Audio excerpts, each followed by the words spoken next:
بسم اللہ الرحمن الرحیم۔ السلام علیکم۔ مجھے ایک دوست نے کمنٹس کیا کہ بھائی میں نے 3 سال پہلے اپنا شناختی کارڈ بنوایا تھا اور اب میرا فنگر نہیں آ رہا ہے، نہ میرا اکاؤنٹ بن رہا ہے، نہ میری سم نکل رہی ہے۔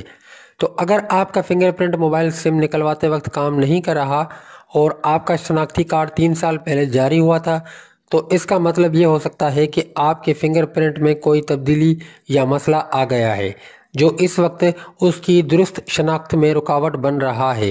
پاکستان میں موبائل کمپنیز کی جانب سے فنگر پرنٹ کے ذریعے شناخت کی تصدیق کے لیے آپ کو کچھ اضافی اقدامات کرنے کی ضرورت ہو سکتی ہے۔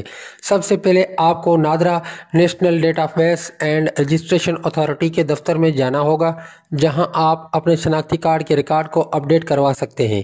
نادرا کے دفاتر میں آپ کا فنگر پرنٹ دوبارہ چیک کیا جائے گا اور اگر کسی وجہ سے آپ کا فنگر پرنٹ درست طریقے سے محفوظ نہیں ہوا تھا تو اسے دوبارہ اسکین کر لیا جائے گا۔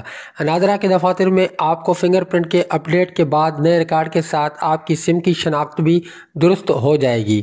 اگر آپ کا فنگر پرنٹ اپڈیٹ ہو گیا ہے اور پھر بھی مسئلہ آ رہا ہے تو آپ اپنے موبائل نیٹ ورک جیز، زونگ، یوفون یا ٹیلی نار کے کسٹمر سروس سینٹر سے رابطہ کر سکتے ہیں۔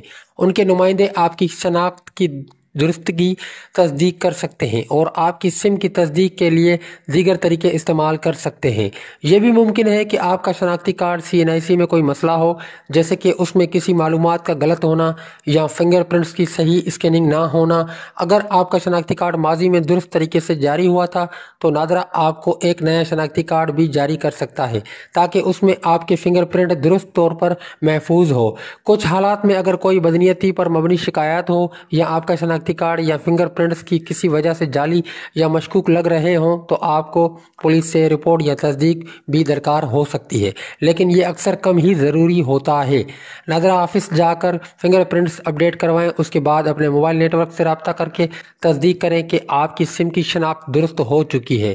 آپ ان اقدامات کو پورا کر کے اپنے فنگر پرنٹ کے مسئلے کو حل کر سکتے ہیں اور موبائل سم کی تصدیق کروا سکتے ہیں۔ شکریہ دوستوں، اللہ حافظ۔